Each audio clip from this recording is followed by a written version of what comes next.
Venezuela's government has accused the US of theft and international piracy after it seized an oil tanker off the coast of Venezuela.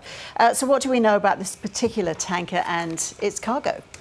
Ros, it's believed to be a ship called the Skipper, previously known as the Odessa, and that it was bound for Cuba. It's been sanctioned by the United States since 2022 because it's seen as part of this shadow fleet that has carried Iranian oil, Iranian crude oil, and that therefore was seen to be supporting both Iran and Hezbollah.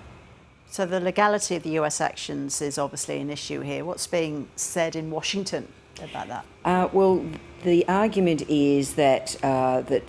because it's a sanctioned vessel, they are allowed to board it, as they have done in the last 12 hours or so, under the US Treasury Foreign Assets Control legislation. But it's interesting, it appears that it's being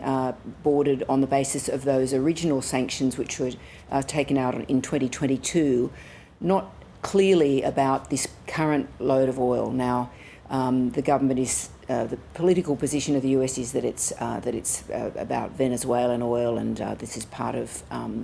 the whole approach to drugs and cutting off finances, but it does really raise questions about some of the legal aspects of this, particularly given the FBI and Homeland Defence are involved in this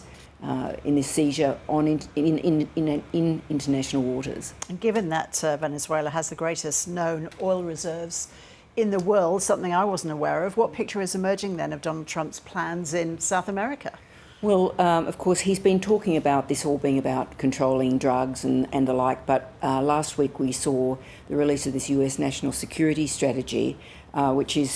had a lot of attention in terms of what it's had to say about Europe, but preeminent in that is that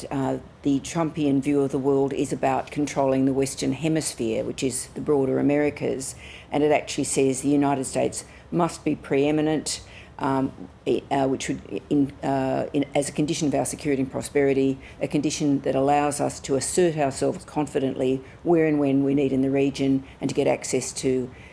key critical supply chains and resources. So basically the US is stepping up the assertion that it should control the Western Hemisphere, which includes South America, and this is